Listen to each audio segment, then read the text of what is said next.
Welcome back to the U.S. Navy History Podcast. I am Dale, and I am joined by this guy, Christoph. Hey, I'm that guy. Hello, everyone. How are you doing? They're good, I'm sure. I can tell. They get to listen to I can us. tell. There's that feel in the air that the audience is doing all right. Yes. So today we're stepping off the deck and into the desert, into a campaign that rarely makes the history books, but shaped the modern Middle East, the Persian campaign of World War I. From 1914 to 1918, the neutral kingdom of Persia, modern-day Iran, became a battleground between British, Russian, Ottoman, and German forces. Its oil fields, trade routes, and strategic location made it one of the most contested regions in the Great War, even though it officially stayed out of the fight. This was a war not just of empires, but of ambition, sabotage, and survival in one of the world's most unforgiving terrains. Are you ready to get underway? Oh, yes. You know I am. To understand the Persian campaign of World War I, we first need to understand the fragile and fragmented nation that became its battlefield. At the dawn of the 20th century, Persia, what we know now as Iran, was a kingdom in name, but deeply fractured in practice. The ruling Khazar dynasty had little authority outside the capital, Tehran.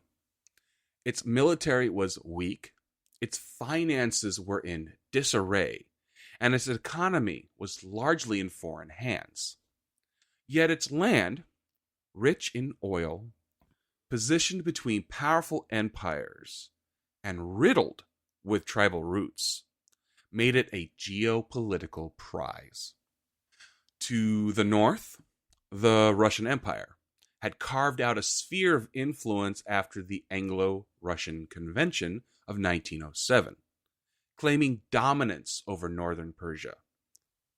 To the south, the British Empire had staked its claim, particularly near the Persian Gulf, thanks to its growing investments in oil and trade. That left only the central band of the country, including the capital, as nominally neutral. Though in reality, Persian sovereignty was increasingly a fiction. And that's where the story begins. Well, that's quite the backdrop. I can't wait to see how it unfolds. I really don't hear a lot about the Persian campaign at all. It's normally focused, like we have been, on the eastern and western fronts. That's why we like to try to cover everything we can. I knew I could count on you. I thank you. In 1908, British interests struck oil in Masjed Soliman, a remote town in southwestern Persia. That discovery would change global history. The British Royal Navy, under the influence of First Lord of the Admiralty, Winston Churchill, converted from coal to oil by 1912, making Persian oil vital to British sea power. Enter the Anglo-Persian Oil Company, the forerunner to modern-day BP. No kidding. It built pipelines, refineries, and shipping terminals across Khuzestan. The British government became a majority shareholder. Suddenly, the fate of Persia's oil was the fate of the Royal Navy itself. Meanwhile, the Russians were securing their frontier. They maintained military outposts in Tabriz and controlled access to key trade routes linking the Caucasus to the Persian interior.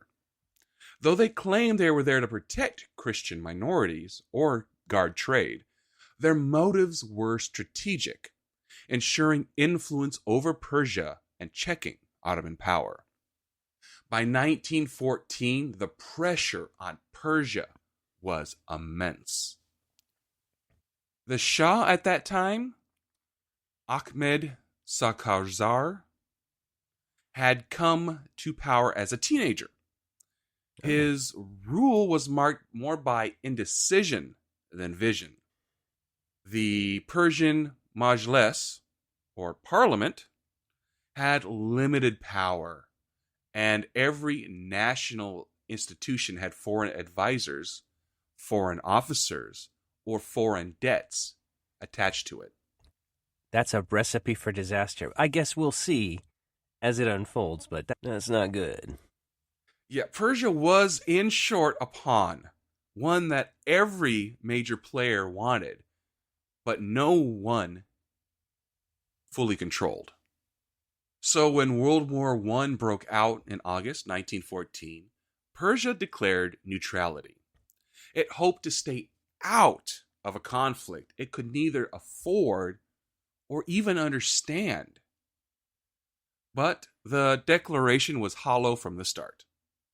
British troops, mostly drawn from British India, landed in Bushehr on the Gulf Coast within weeks.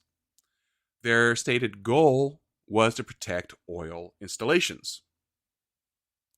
They occupied Abadan and secured the refinery, the pipelines, and the workers' housing. Workers' They built, housing. Whoa. yeah, they built barracks and bunkers, installed telegraph lines, and fortified key roads with sandbagged posts.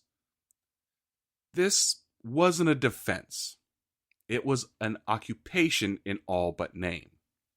I To think the we've. north, Oh, go the ahead. Sorry. Russians, huh? Go ahead.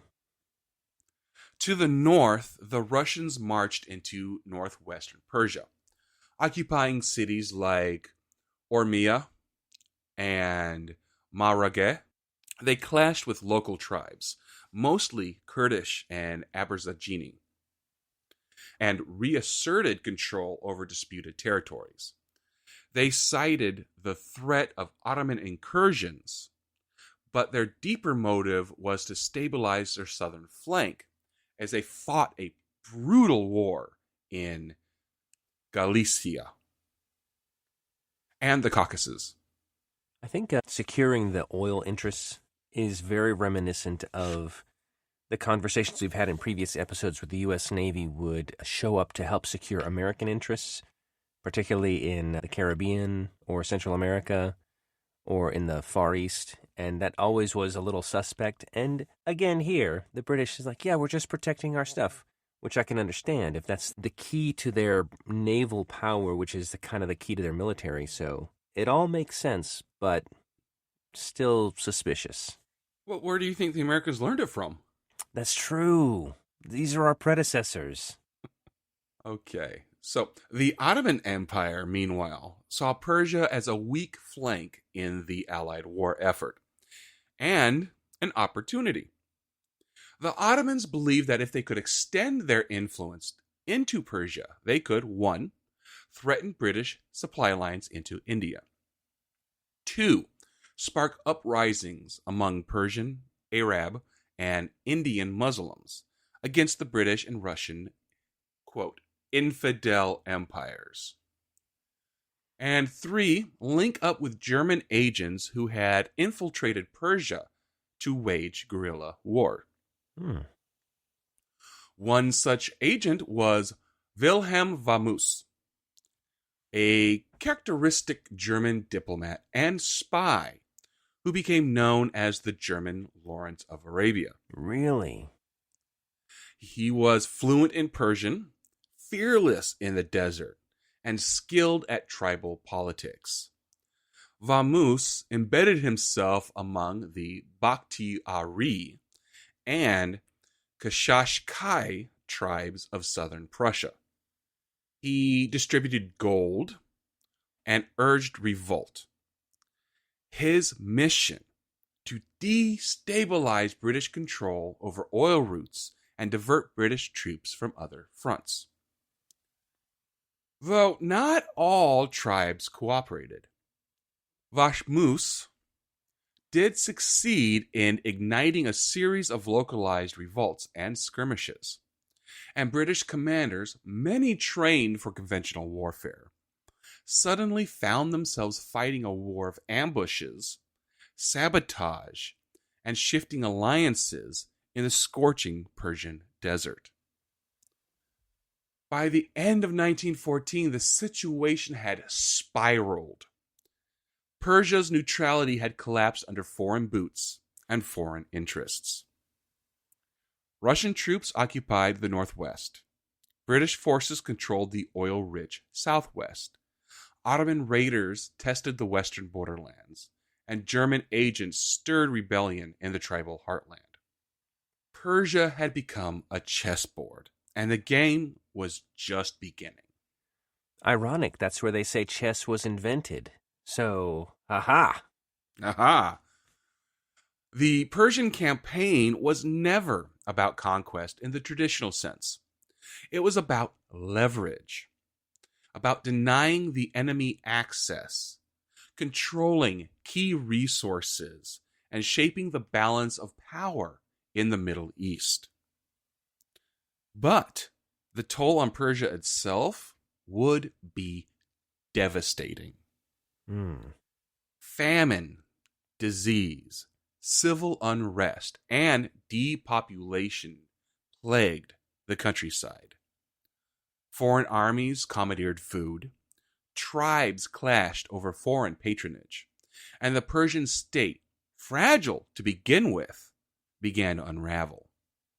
As 1915 unfolded, Persia stood on a knife's edge.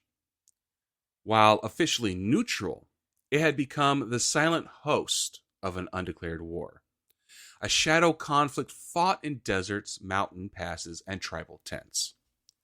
So, three great empires had already breached its borders: Britain, Russia, and Germany, but the most aggressive newcomer was the Ottoman Empire. Having declared jihad, a holy war, against the Allied powers in 1914, the Ottomans saw Persia as both opportunity and obligation.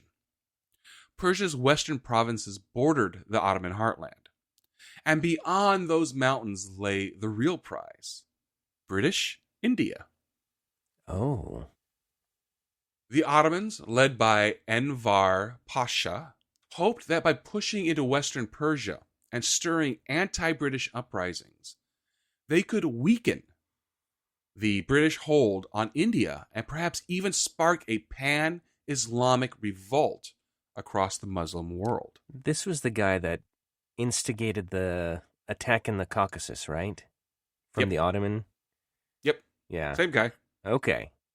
So this pan-Islamic revolt was a grand strategy fueled with religious rhetoric, part military ambition, part ideological gamble. Their immediate objective? Disrupt British operations in southern Persia, especially the oil-producing regions of Abadan and Khorramshahr. But they also wanted to threaten the Russians in the northwest, particularly around Lake Urmia and Tabriz, where the Russian presence was thin and overextended. So in early 1915, Ottoman troops, along with Kurdish auxiliaries and some pro-Ottoman Persian tribes, began a slow, brutal push into Kermanshah province. These were not massed armies with clean front lines. They were composite units: infantry, irregulars, camel corps, and cavalry, using knowledge of the terrain, local contacts, and raw opportunism. Villages were attacked, roads cut, and telegraph wires slashed. Ottomans used raids and sudden strikes rather than formal battles. Their strategy aimed at collapsing fragile Persian authority and making British and Russian control in the area unviable. In response, British forces from India, already stationed around Bushire and the Karun River, tightened their defenses. The British India Army deployed battalions of Punjabis, Sikhs, and Gurkhas, veteran soldiers well versed in desert warfare. The British had no illusions about fighting a formal Ottoman army here. Instead, they were fighting a war of supply lines and local alliances. Their engineers fortified key roads, built blockhouses, and used gunboats to patrol the Shat al-Arab waterway, a strategic river connecting the Persian interior to the Gulf. But perhaps the most dangerous battles weren't fought with bullets. They were fought with coin and promises. German operatives, particularly Wilhelm Vasmus, moved like ghosts across the South. He distributed gold, rifles, and propaganda, calling on Persian tribes to rise up against the infidel occupiers. Vasmus was more than a foreigner. He was a useful tool. His appeals to Islamic solidarity met receptive ears, but it was often the sliver of autonomy, not theology, that inspired allegiance. The Kashikai, the Bakhtiari, and other powerful tribes each weighed their loyalty day by day. Whichever foreigner brought them arms, money, or protection earned their short-term loyalty. Then, when fortunes shifted, so did tribal alliances. The British political department, headquartered in India, realized that guns alone would not win this fight. They needed diplomats in uniform, officers who could sit in tribal tents, drink tea with sheiks, and convince warlords not to burn bridges or derail trains. One such officer was Sir Percy Sykes, fluent in Persian and respected among tribal leaders. Sykes was tasked with forming a reliable force to stabilize the South. The result was the South Persia Rifles, a unit of about 7,000 men, mostly local recruits under British officers, whose mission was part military, part policing, and part political theater. I'm wondering if Sykes and Vamoose ever met up. That sounds like a battle of intrigue. The South Persia Rifles patrolled trade routes, guarded oil pipelines, and tried, often in vain, to hold together a country coming apart at the seams. The British also recognized the need to control the skies, such as they were in this remote theater. In mid-1915, the Royal Flying Corps began flying reconnaissance and light bombing missions from makeshift airstrips outside Avaza. Though the aircraft were primitive, canvas-covered biplanes with limited range, they proved valuable in spotting Ottoman troop movements and tribal ambushes. What a huge advantage, just to be able to know where the enemy is.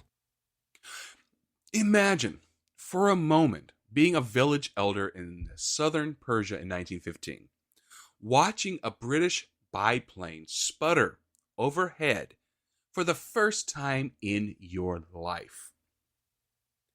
It was both awe-inspiring and terrifying. Mm-hmm. That psychological impact alone kept some rebellious tribes at bay.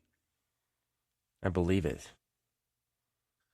Meanwhile, further north, Russian forces in Tabriz and the Uruma Plain tried to hold back Ottoman incursions of their own. But by late 1915, their strength was waning.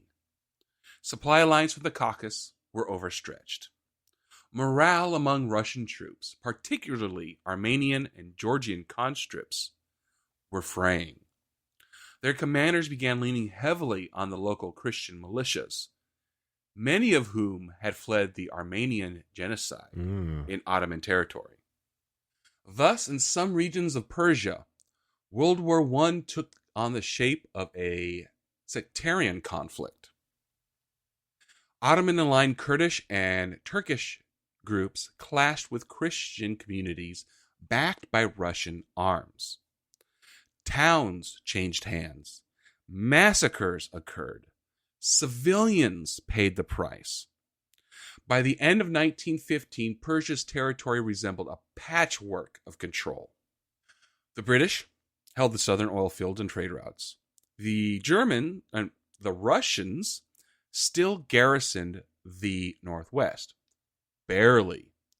The Ottomans had penetrated the west, disrupting supply chains.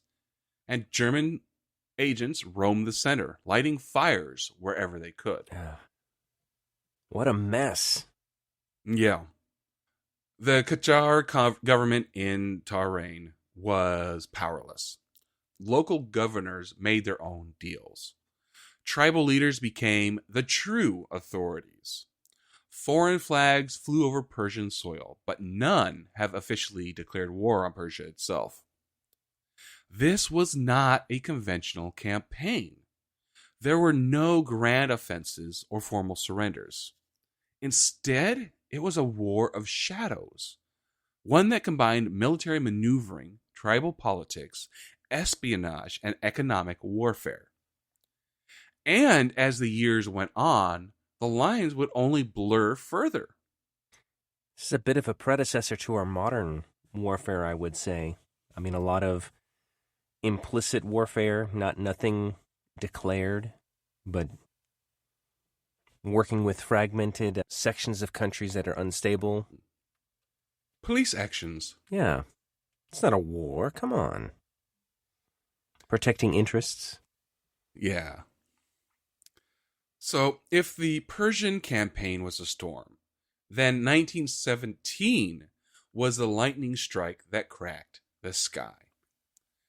The year began with the Russian Empire maintaining its hold over northern Persia. But by the end of it, that hold had vanished like sand in a desert wind. To understand what happened, we need to turn our gaze to the Russian Revolution, or rather, revolutions. At the start of 1917, the Russian Empire was staggering. It had suffered catastrophic losses on the Eastern Front. Its economy was in collapse.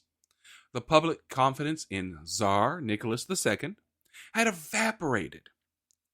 In March, he was overthrown in what would become known as... Hold on. So, revolution is the last word. Yes. But would you say Russian Revolution? Communist No. Revolution? You would say Bolshevik that. Revolution? I wouldn't say that either. What would you say? February Revolution. February Revolution, of course. Remember, the Russians still use the Julian calendar. Yes. Yes. Power shifted to a provisional government, which vowed to continue the war effort. But this government had little control over the army, and even less over the distant outposts in Persia and the Caucasus. In Tabriz, Urmia, Russian troops found themselves leaderless, underfed, and increasingly unwilling to fight. Officers gave orders, soldiers formed Soviet soldiers' communities, and debated whether to follow them.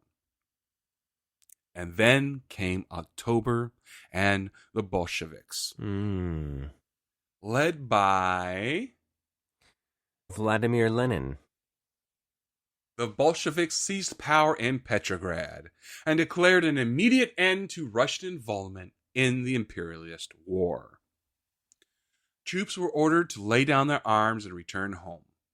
Across the vast empire, that directive was obeyed, often chaotically, sometimes violently.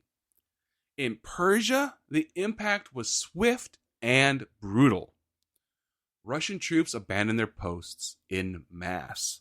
Supply trains were derailed or looted. Garrison towns descended into lawlessness. Ooh. In northern Persia, entire units dissolved overnight, with soldiers either fleeing towards home or joining local bandits to survive. The British, already stretched thin, looked on with alarm. With the Ottoman Empire advancing from the west and the Germans active in the south, the collapse of Russian control in the north opened up a massive vulnerability. Not only was Tehran now exposed, but Christian refugee populations, especially Armenians, lost their only real protection. Ugh. These Armenian civilians, many of them survivors of the 1915 genocide in the Ottoman Empire, had taken refuge in northwestern Persia, particularly around Lake Urmia and Salmas. They now face the terrifying prospect of renewed Ottoman attacks. Ottoman forces under Pasha? Karabekir Oh, that's right. began pushing deeper into Persian territory. Towns the Russians had just abandoned. In their wake, atrocities were reported, forced conversions, and mass killings. Tens of thousands of Armenian and Assyrian civilians fled towards the British lines. Always the that suffer the most, and I think we see that over and over and over, especially in this conflict. Yeah. British officers, many of whom had been trained to fight formal battles, were now faced with a full-blown refugee crisis. Field hospitals were overwhelmed. Camps were hastily set up near Hamadan and Kermanshah. Local food supplies were stripped bare. Missionaries and relief workers attempted to help, but cholera and starvation swept through the displaced populations. Oh, boy. Amid this chaos, a British-led stabilization effort began. More troops were sent from India, and the South Persian Rifles were given expanded authority. But it was a losing race. For every tribe pacified, another was armed by Vasmus, or emboldened by the Russian collapse. Then came the Treaty of Brest-Litovsk in March 1918. Under its terms, the Soviet government formally exited the war and ceded large areas of influence to the Central Powers, including rights in the Caucasus and parts of northern Persia. It was a staggering shift. What had once been a three-pronged front with Russian, British, and Ottoman zones became a two-power showdown. The British versus the Ottomans, with Germany manipulating events through agents and cash. And Persia? Persia had even less control over its own fate. The Khazar dynasty in Tehran was paralyzed. Local governors operated independently. Some made quiet deals with the Ottomans. Others turned to the British for protection. Still others allied with tribal leaders who offered arms and loyalty, if only temporarily. In Luristan and Baluchistan, authority fractured even further. Armed bands moved with impunity. Bridges were dynamited. Convoys ambushed. Food prices soared. Children starved. It was not a campaign in the traditional sense. It was the slow unraveling of a state. Wow, Still, that's devastating. That's just to imagine to be a Persian in that time there dealing with all these foreign powers battling in your country with no recourse? Like, your government is not effective. Yeah. Still, not all was lost. Oh? British forces began adapting to the new reality. Their intelligence services ramped up. Their tribal diplomacy became more sophisticated. And critically, they began deploying air reconnaissance and mobile columns to counter Ottoman advances.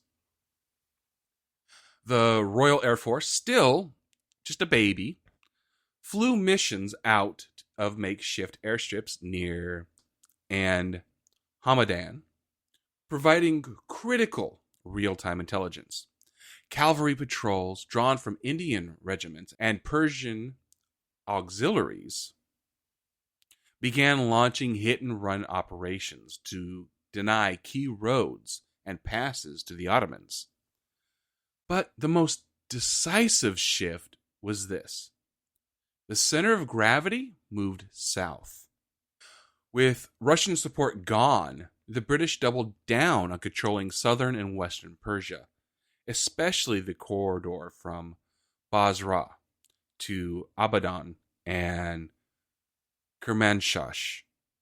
They reinforced oil infrastructure, secured water sources, and fortified key junctions. The fight for Persia was no longer about the whole country. It was about protecting the arteries that mattered. Absolutely. And yet, for ordinary Persians, the war was now a living nightmare. In villages, mosques, and markets, people spoke in hushed tones of famine, conscription, looting, and fear. Neutrality had become a myth. No one, not even the Shah, could predict who might march into their town next. By the beginning of 1918, the British Empire faced a strategic dilemma in Persia. Russian forces were gone. The Ottoman Empire was pushing eastward through the Zagros Mountains. German operatives remained active in the tribal south. Vosmus was still there. And most critically, British oil interests in Abadan were under growing threat. Persia was never formally declared a battlefield, but in 1918, it had all the chaos of one. And the British were done playing defense. The first shift was in tone. London no longer saw Persia as a quiet protectorate or a backwater problem. It was now a strategic pillar in the war effort, a vital conduit of oil, troops, intelligence, and prestige. If the Ottomans took Kermanshah or moved south through Luristan, they could sever Britain's control over the Gulf, disrupt supply lines into Mesopotamia, and potentially inspire uprising in India. Oh boy. Yeah. To prevent that, British India rapidly reinforced its expeditionary presence in western Persia. The reinforcements included regiments of Punjabis, Pathans, and Gurkhas, men accustomed to mountain warfare, desert heat, and guerrilla-style operations. Meanwhile, tribal diplomacy was rebooted. The South Persian Rifles, created by... Sykes. Yes, Sir Percy Sykes. Yeah. In 1916, were expanded and more heavily integrated into British military planning. Though these irregular forces had uneven discipline and equipment, their knowledge of terrain and local politics made them invaluable. Absolutely. British political officers fanned out from bases in Shiraz and Hamadan to resecure allegiances. These officers operated in Persian dress, carried satchels of silver rupees, and knew which tribal elders to bribe and which ones to threaten. Among their key tasks, 1. Reopening blocked caravan routes. 2. Preventing German gold from reaching rebellious tribes. And 3. Organizing tribal levies to augment overstretched British garrisons. Another major change in 1918 was the expansion of British air power. The newly formed Royal Air Force deployed light reconnaissance squadrons to airstrips near Avaz, Kermanshah, and along the Karun River. These biplanes often weren't much to look at. Canvas wings, open cockpits, and limited range. But in the vast stretches of the Persian interior, they offered the British something no camel-mounted scout could: eyes in the sky. These aircraft conducted daily reconnaissance sweeps over suspected Ottoman positions, aerial mappings of roads and tribal settlements, and occasional bombing runs against Ottoman columns and rebel encampments. Their payloads were modest, often little more than grenades or small ordnance. But their psychological impact was immense. Massive, yeah. Entire villages, having never seen flight before, surrendered or fled at the mere buzz of engines overhead. With intelligence in hand and tribal allies at their back, British forces launched a coordinated push in the spring of 1918. And their objective? Retake Western Persia and force the Ottomans to retreat towards Kirkuk. And the operations focused on key towns. Kermanshah was retaken after a short artillery barrage and flanking maneuver by Gurkha infantry. Qasr in Sirene, a key pass along the old Persian Royal Road, fell soon after. And British cavalry units conducted deep strikes towards Sanandak to block Ottoman reinforcements. This wasn't just a conventional counteroffensive. It was a war of routes and supply chains. Ottoman forces were low on food, short on ammo, and dependent on tedious tribal support. As British pressure increased, many of their tribal allies, particularly Kurdish and Lur factions, switched sides or retreated into the mountains. Back in Tehran, the court remained silent and largely powerless. Ahmed Shah issued vague statements about neutrality, but made no real effort to oppose the British or protect Ottoman-friendly provinces. This vacuum allowed the British to effectively govern portions of western and southern Persia by proxy. Tribal sheiks, local landlords, and military governors ruled in their name. British gold kept the peace. British patrols kept the roads clear. British engineers repaired telegraph lines and irrigation canals alike.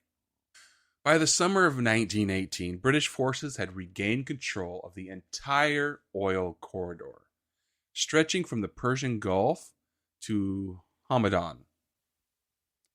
Ottoman troops, demoralized and undersupplied, fell back in stages across the border.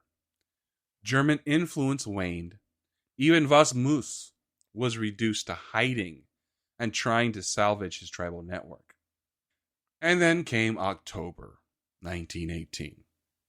The Armistice of Mudros, signed on October 30th, ended hostilities between the Ottoman Empire and the Allied powers. With one stroke, the Ottoman threat in Persia evaporated. Troops began withdrawing. Supply lines were abandoned. flags were lowered. But Britain didn't withdraw. If anything, it dug in deeper. British officers remained in Khuzestan to supervise oil fields. Political agents consolidated control over trade routes and infrastructure.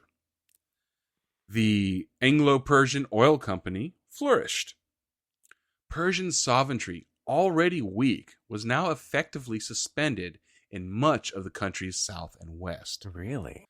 That control would soon be formalized, at least on paper, in the proposed Anglo-Persian Agreement of 1919, which we will be getting into shortly. Still, for a brief moment, in late 1918, British strategists felt vindicated.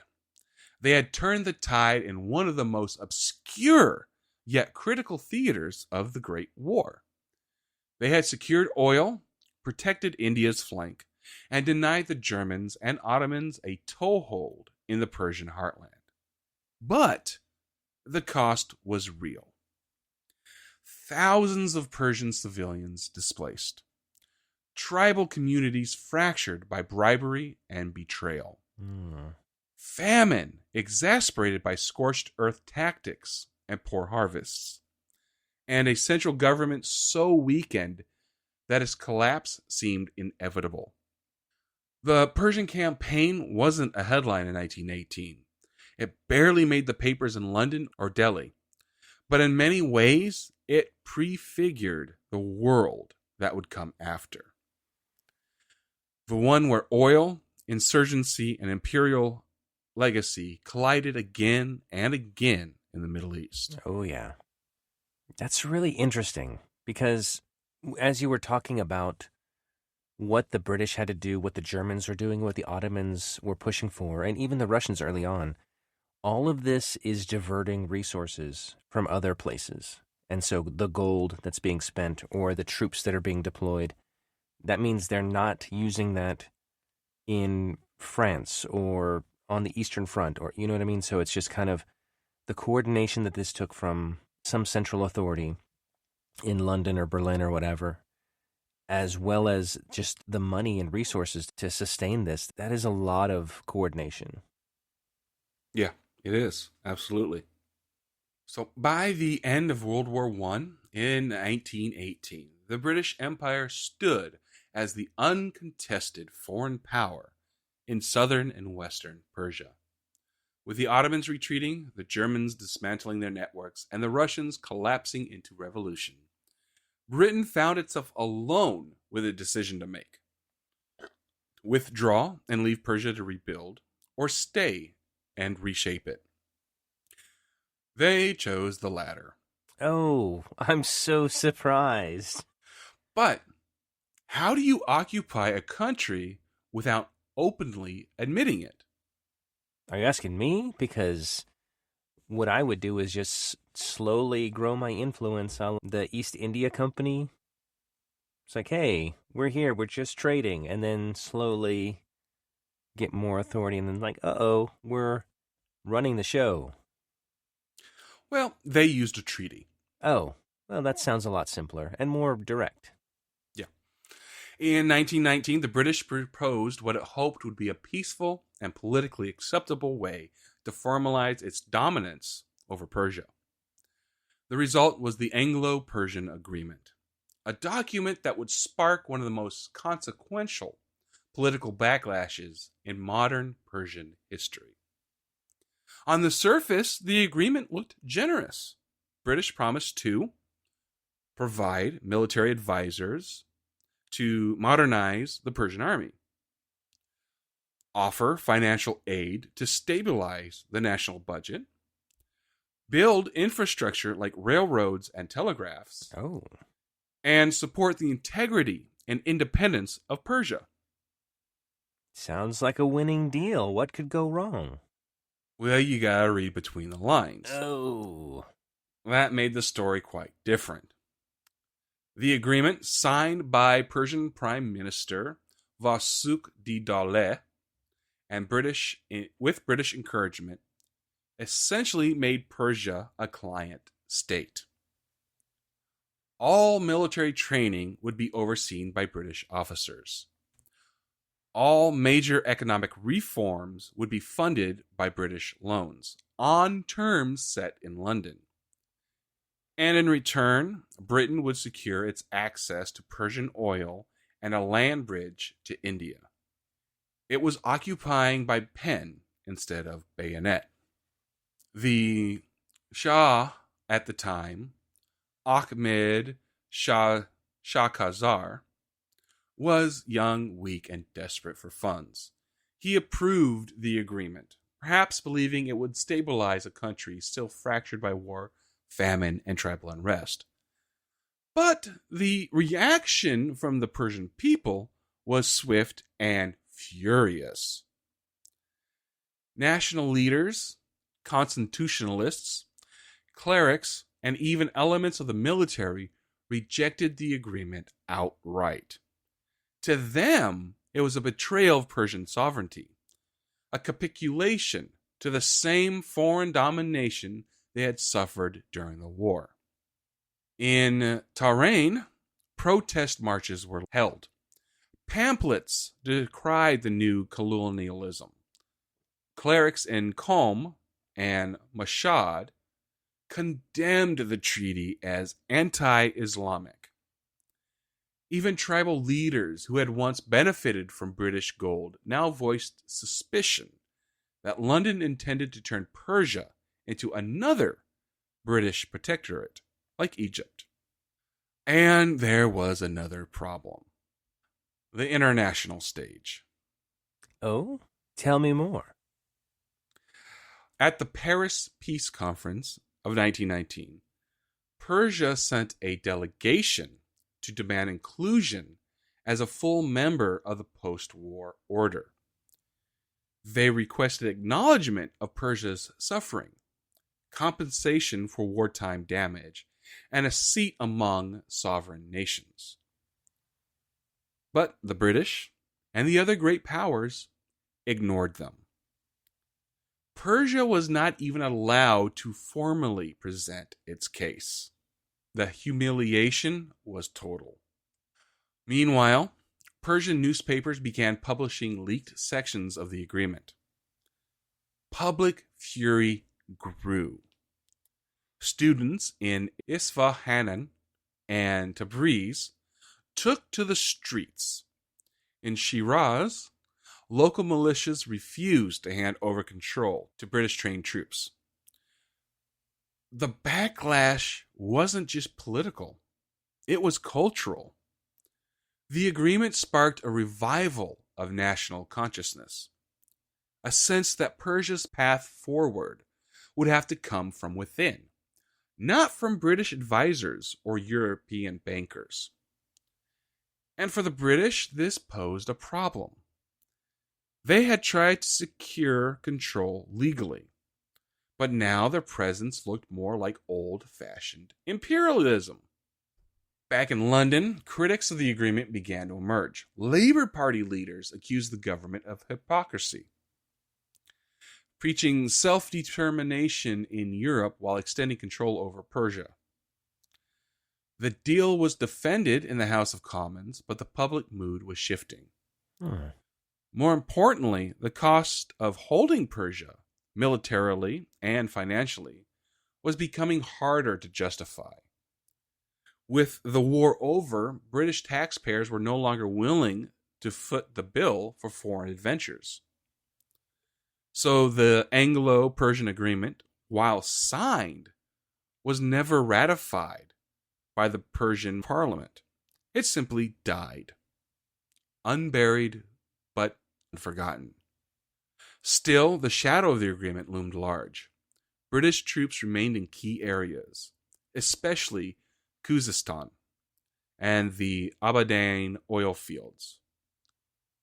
British officers continued to advise Persian officials, and most of the promises of the agreement, roads, loans, and training, were quietly implemented in practice, even as the treaty itself sat in limbo. But now the tone had changed. The British were no longer seen as protectors or stabilizers. They were viewed by many Persians as occupiers in new clothes. This anger would eventually erupt. By 1921, a young military officer named Reza Khan led a coup that seized control of Tehran. Backed by key factions within the army and tactically supported by some in the British establishment, who had grown frustrated with the regime, Reza Khan quickly became Minister of War, then Prime Minister, and eventually the Shah himself.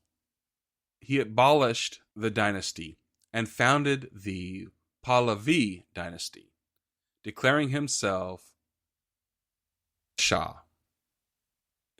His reign would be marked by efforts to centralize power, modernize the country, and reduce foreign influence, though not always successfully.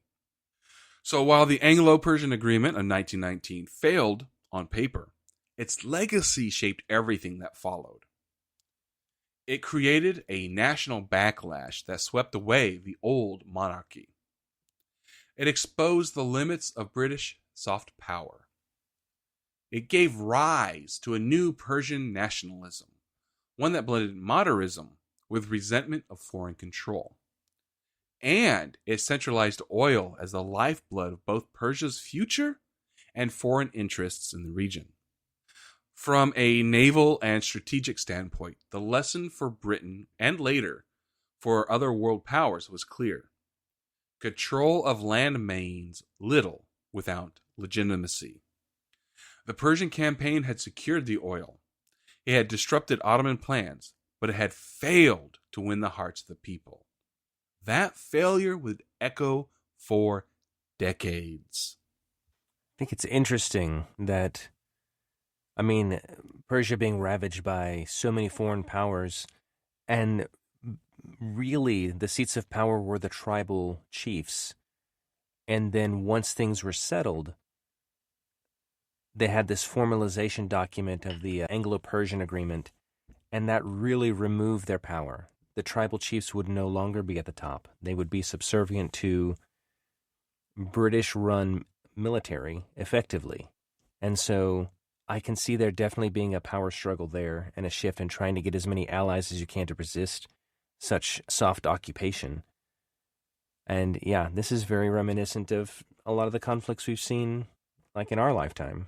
Afghanistan, Iraq. Yeah, really interesting. Oh, and also, with the British Empire, that was surprising to me that the British people would be so anti, hey, we're not going to go do stuff around the world. It's like, dude, you've been doing that for centuries. Why the change? And I think the key is, oh yeah, World War I, that was devastating for your nation. You probably don't want to get involved anywhere else. You want to concentrate on rebuilding. And doing anything outside of that sounds like a huge waste. I can totally understand that. Yeah. So the guns of World War I fell silent in 1918. The empires that had carved up the globe for centuries began to fracture. Some quietly, others with a crash. But in Persia, the war left no clear victory and no clean ending. No formal battles were ever declared on Persian soil. No medals were issued to commemorate its campaign. And yet the Persian campaign may be one of the most consequential and under-remembered chapters in the war's global narrative. It was, above all, a war of imperial transition. The Russian Empire collapsed. The Ottoman Empire was dissolved. The German Reich lost its ambitions for Middle Eastern influence. And into the vacuum stepped the British, who tried, through force, diplomacy, and oil leases, to shape Persia into a reliable pillar of their imperial architecture. But what they encountered was something far more complex. A people and a nation fragmented but not forgotten, wounded but not willing to yield. For the British Navy, the stakes had never been higher. Oil had replaced coal as the fuel of empire. The mighty ships of the Royal Navy, from dreadnoughts to destroyers, relied on Abadan crude to stay at sea. Controlling Persia's southern oil fields wasn't about commerce. It was about survival. And so ships patrolling the Persian Gulf supply routes were guarded by Indian troops, and the Anglo-Persian Oil Company became one of the most strategically valuable enterprises in the empire. But the Persian campaign wasn't just about energy. It was also a proving ground for new forms of warfare. It saw the integration of aerial reconnaissance over desert terrain. It tested the limits of diplomatic military hybrid forces, like the South Persia Rifles. It pioneered modern counterinsurgency tactics, not in the jungles of Vietnam, but in the mountains of Luristan.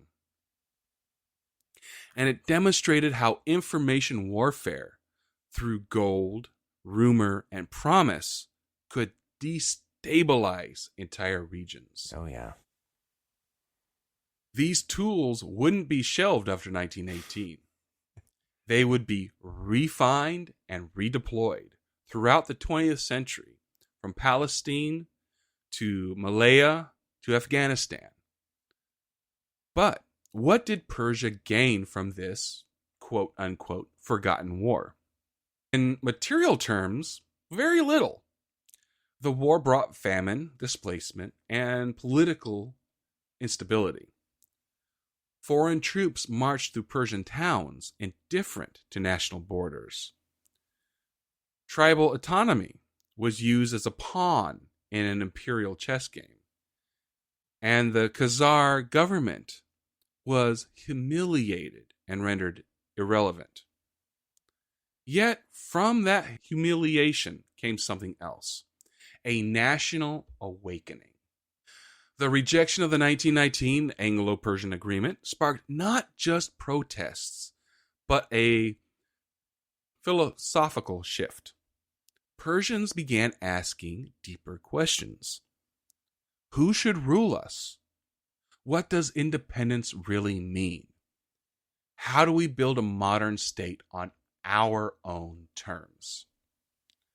This would lead, as we discussed, to the rise of Qaza Khan, later Reza Shah Pahlavi, and to a period of centralization, secularization, and cautious modernization. Much of it would be controversial. Some of it would be oppressive. But it was undeniably Persian-led, a shift away from rule by foreign hands.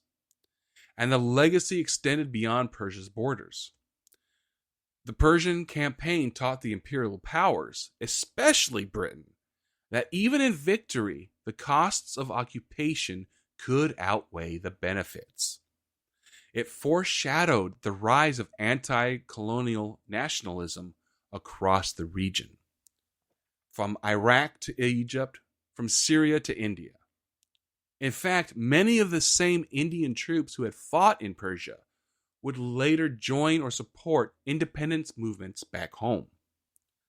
The empire had stretched itself too thin, and its contradictions were now glaring. One of the most overlooked legacies of the campaign was the transformation of tribal identity. Tribes like the Kashikai, the Bakhtiari, found themselves courted by competing empires. Flush with rifles and silver, their loyalties were transactional, but their experiences taught them the true value of autonomy. Many of these tribes would later resist central government encroachments, becoming pivotal in future rebellions and reform movements. And then there's the question of memory. Why is the Persian campaign so little known? In part, it was overshadowed by larger, more cinematic fronts. Flanders, Gallipoli, Mesopotamia. In part, it was inconvenient. an imperial entanglement of a country that had tried, however unsuccessfully, to stay neutral. And in part, perhaps, it was simply too messy. There were no great battlefield victories, no clear moral high ground, just broken treaties, displaced civilians, and the long, slow erosion of sovereignty. But as armchair historians and students of naval power, we ignore this theater to our peril. Persia was the connective tissue between East and West, between oil and empire, between colonial power and emerging nationalism. What happened in the Zagros passes and on the plains of Khuzestan wasn't just a sideshow, it was a harbinger of modern Middle East politics, a harbinger of energy geopolitics, a harbinger of proxy wars fought with irregular forces, secret agents, and silent allies. In other words, the world we live in now. So as we close our episode on the Persian campaign, let's remember it was a front without a flag, a war without a name, but its echoes still rumble through the oil fields, the dusty roads, and the diplomatic cables of our time. So we're going to end this episode like we do every episode by honoring one of our fallen angels. And today we want to honor Corporal Humberto A. Sanchez. His hometown was Logansport, Indiana. He served with the U.S. Marine Corps, 2nd Battalion, 1st Marine Regiment, 1st Marine Division, 1st Marine Expeditionary Force, Camp Pendleton, California. He received a Purple Heart. His date of sacrifice was August 26, 2021, killed in action in Kabul, Afghanistan. He was 22. Humberto Bert Sanchez enlisted in the U.S. Marine Corps after graduating from Logansport, Indiana High School in 2017, where he excelled as a student and athlete. He was honored to serve his country. He was assigned to Marine Corps 2nd Battalion, 1st Marine Regiment, 1st Marine Division, 1st Marine Expeditionary Force, Camp Pendleton, California. Serving as an embassy guard in Jordan, Corporal Sanchez and his unit later reassigned to the Hamid Karzai International Airport in Kabul when the Taliban began to reassert its power in Afghanistan during the late summer of 2021. During the chaotic 2021 withdrawal of the U.S. troops from Afghanistan, Sanchez was assisting with the evacuation of 100,000 American and Afghan refugees. Whoa. He was one of 13 troops killed by a suicide bomber as they helped to screen Afghans and others at the Abbey Gate of the airport. At least 169 Afghans were also killed in the bombing as they struggled to get into the airport and escape the Taliban. Vice President Mike Pence, also a former governor of Sanchez's home state, cited news reports that Corporal Sanchez remained at the Abbey Gate, aiding adults and children, even when it was clear the Marines would have to evacuate. Corporal Sanchez didn't run, Pence said.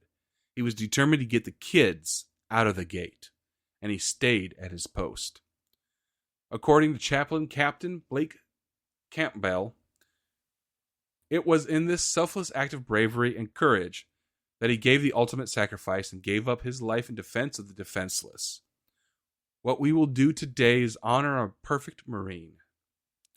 In his hometown of Logansport, Indiana, a new Corporal Humberto Sanchez AMVETS Post 82621 was chartered and named in his honor. So Corporal Humberto A. Sanchez, we thank you. Thank you. All right, Christoph, get us out of here. All right, man. Thank you so much, listener, for sticking with us and learning about something you don't usually hear about. World War I has been talked about a lot, and I've not really ever heard the Persian campaign as described just now. So if you are as enthusiastic as I am right now about learning about that, you should let us know. And there's a couple of ways you can do that. Number one, you can email us at usnavyhistorypodcast@gmail.com. You can also reach out to us on x.com or twitter.com if you prefer, if you're old school. X Twitter, as Dale likes to call it. Our handle is USN History Pod. Tweet/message us there. Additionally, if you look in the show notes, we have a Discord server. So if you want to speak more interactively with both myself and Dale and other listeners, that is an option for you. You can say, hey, that was really interesting about the Persian campaign and how it really influenced the modern ways that we engage in warfare or whatnot. It's all there. You can do it. As always, thank you so much for listening. And if you could do us the favor of telling a friend or a coworker or a classmate or, somebody you met on the subway, just let them know about us and maybe they want to listen. You can also rate and review. That helps us to get the word to other people. So thank you so much. And with that, we're going to wish y'all fair winds and following seas. Goodbye. Bye.